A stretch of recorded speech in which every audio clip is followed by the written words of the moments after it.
Invincible is probably my favorite show of the streaming era. Like a lot of people, it captivated me with its blend of action, world building, and storytelling, but after 3 seasons, one thing that stood out to me about the show is how it treats its female characters. A lot of shows, especially the adult-oriented animated ones, tend to heavily lean on tropes when writing women, but Invincible doesn't seem to have this problem.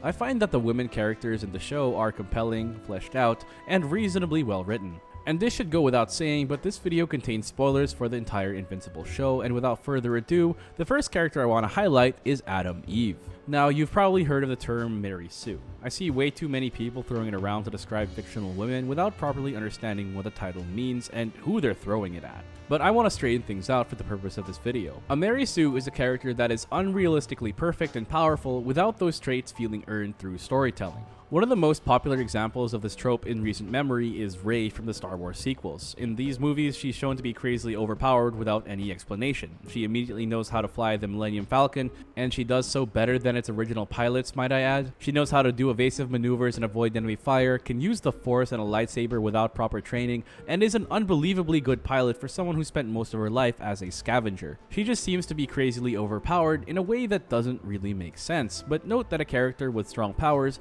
isn't automatically a Mary Sue. And that brings us to Adam Eve, a character that has the power to change matter at the atomic level. Note that this power is fundamentally broken, and she is likely the single most busted character in the series that isn't a Viltrumite. But the thing with Adam Eve is that it feels like she was purposefully written to avoid the Mary Sue allegations. In a special episode released before the 2nd season, we get Eve's backstory. It's explained that Eve got her powers because she was an experiment by the US government to create the perfect superweapon. So she was genetically engineered to be as powerful as she is. Because she was an experiment, she can see atoms, has a savant level of understanding of the sciences at a young age, and can manipulate matter at the atomic level. And even in this regard, she's flawed. Her intellect only really extends to the sciences, and it's shown that she's not the best student elsewhere. She was also created with a subconscious block, being unable to alter the living tissue of people and animals. Though she can grow plants just fine, she's unable to do things like heal wounds and change the state of other people. And we also know that she can override the mental block when she experiences intense trauma, as seen when she was powered up after witnessing the deaths of her family. While some people may see this as a cop-out, note that unlocking power through experiencing intense trauma is a popular trope in media. And while this power is straight up overpowered, we've seen that Eve just isn't the best fighter. And in this regard, her powers are kind of a crutch in combat. As a child, she's able to beat Kilcannon, a street-level villain, because her powers are just that strong, and she caught him by surprise. But a single punch sends her flying because she just doesn't understand proper spacing. And as an adult, she beats Kilcannon again, but because of her lack of refinement in her fighting style, she endangers the lives of innocent bystanders. Moving on, her siblings damn near killed her, even though they were seen as lesser imitations of her, and debatably only won because they timed out.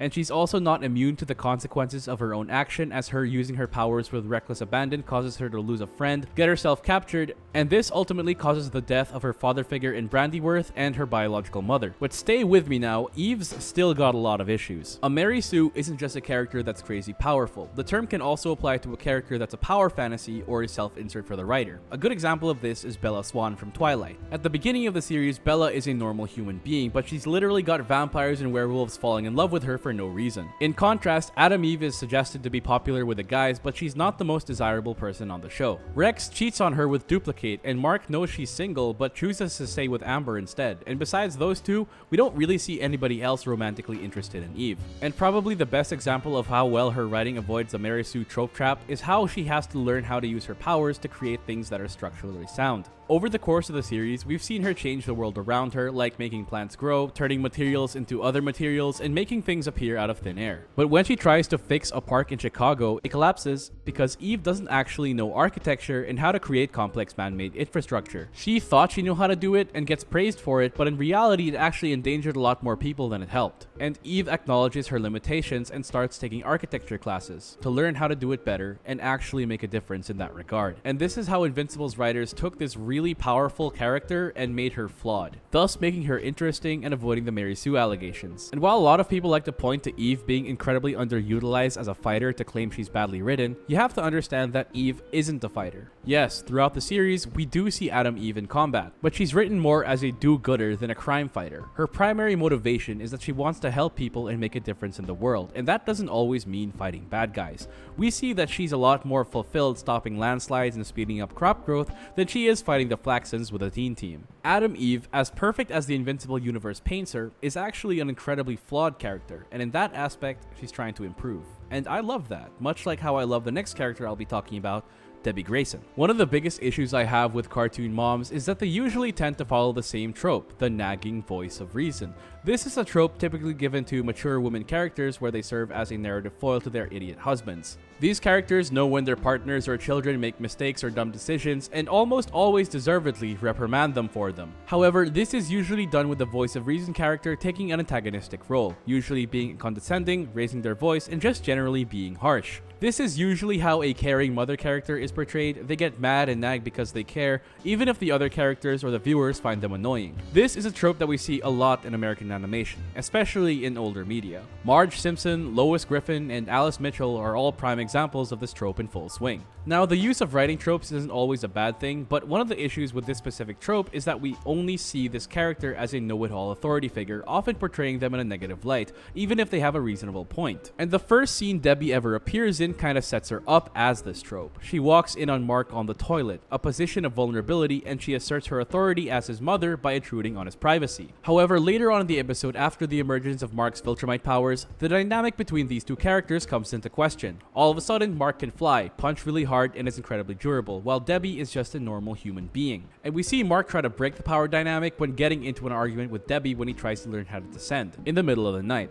Debbie doesn't diminish the importance of Mark trying to learn how to use his newfound powers, and she's smart enough to understand how big of a deal they are to him and how learning to use them would be. But she's also still his mother, and Mark is still a teenager who doesn't fully understand how the world works and reasserts her authority on her son. We then see Mark at a loss for words, and we see Debbie realize something important. Because at this point in the episode, Mark may have his powers, but internally he's struggling. He can't land properly after numerous attempts, he gets whacked by his father while training him to punch, and generally, he's just having a really rough time. You have to understand that Mark is living an entirely new life from what he knew before. His self-image, his worldview, and even his relationship with his father have all changed on a fundamental level almost overnight, and it's all happening so fast. And he's still just a kid. It's also at this moment that Debbie knows what she really needs to do, and her tone shifts completely. And for the first time on screen, she shows vulnerability towards Mark. She's upfront about why the sudden emergence of Mark's powers scares her, sharing how she's afraid that she'll no longer be able to relate to her son. And this is important for Mark to hear because it shows him that he's not the only one who's uneasy and that Mark isn't alone in his fear. Mark then reassures her, and Debbie tells Mark that he doesn't have to live up to his father's stature,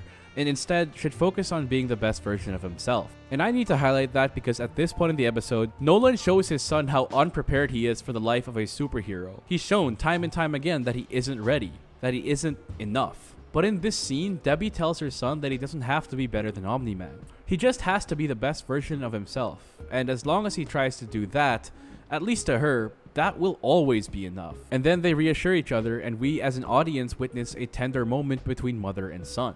It's a beautiful scene, but it's also a very important one. Not only does it solidify Debbie's bond with Mark, but it also shows that authority doesn't have to mean cruelty. That Debbie can be Mark's mother, but she can also be his rock, his constant, and someone who will always love him no matter what. And that's something we should never take for granted because not everyone is capable of doing that. And before moving on to the next character, I do want to bring up a parallel between Debbie and another superhuman's normal human love interest, Lois Lane. One of Superman's constants in his various iterations is the whole Lois and Clark secret identity song and dance, where Superman tries to hide his identity from Lois, who suspects Clark Kent to be the Big Blue Boy Scout. But this is a strange dynamic when you think about it, and we'll talk more about that later with another character. But I do want to point out how Invincible does do the whole secret identity thing with Debbie, but changes the tone entirely. See, when they first got together, Debbie already knew that Nolan is a superhero. He saves her life, and then they presumably fall in love and start a family together. But once Debbie is given reason to believe that Nolan isn't who he says he is, she starts to investigate her husband, sowing doubt in their relationship,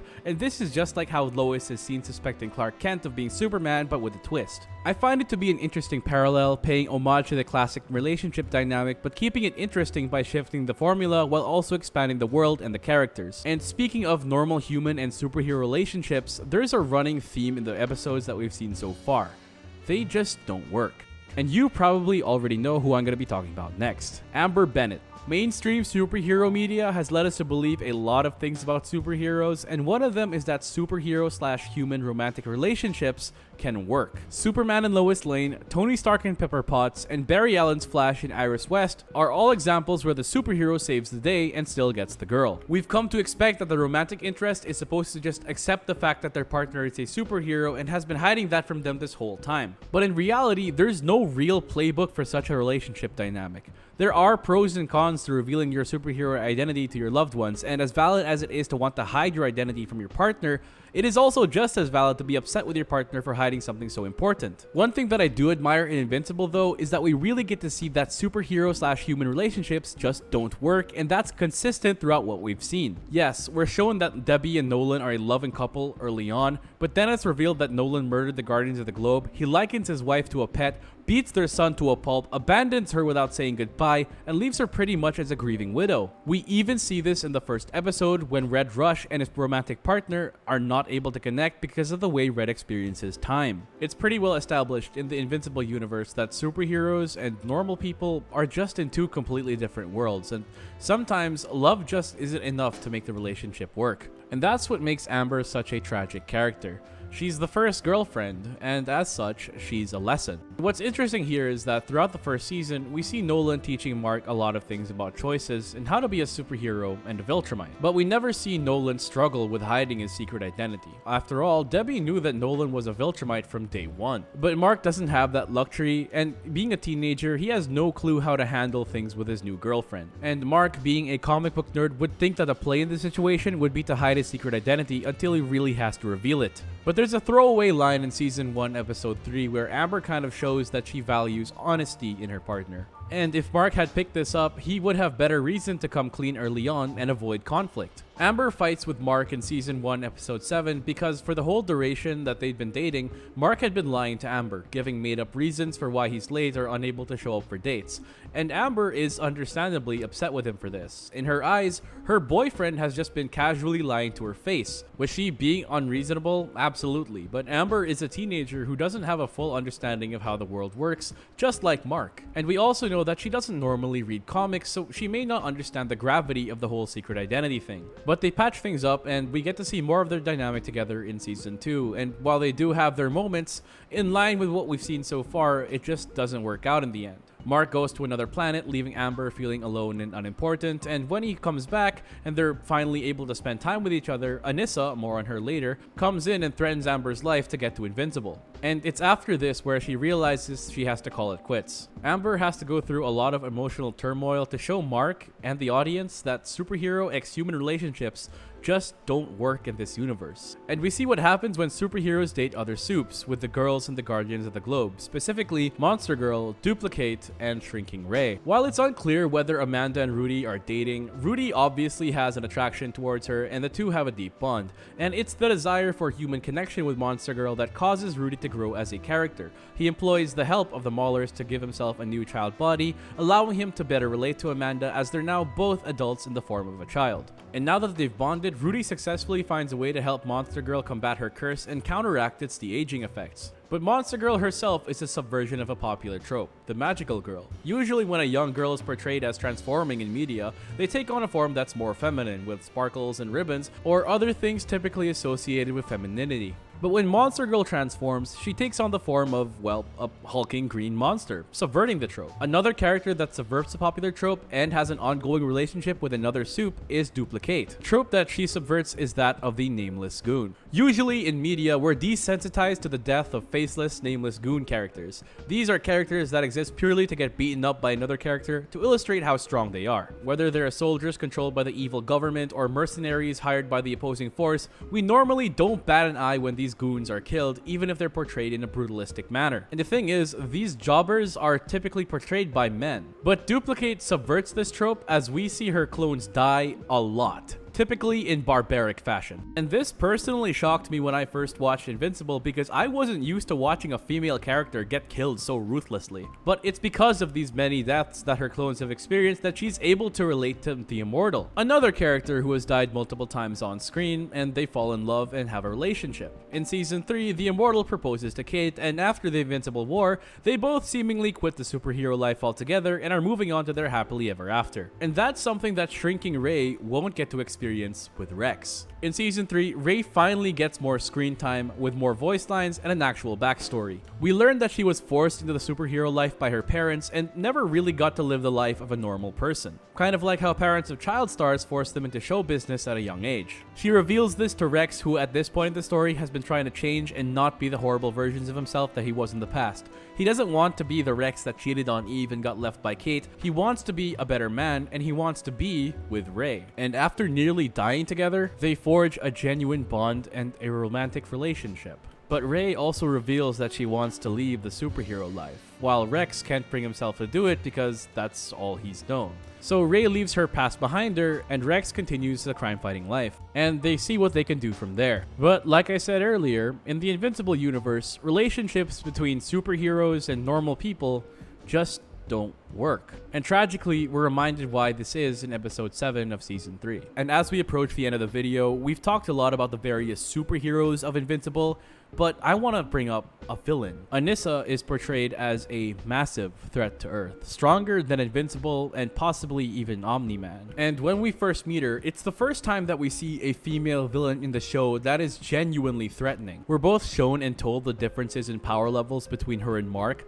She one-shots a sea monster that he struggles to defeat, and when he challenges her to a duel, it just takes her a few punches to subdue him. And for the first time in the show, we're introduced to a female character that's portrayed as a world-ending threat. And Mark has to train to be able to reach her level. But surely after all that training, she can't do any more harm to him than she already has, right?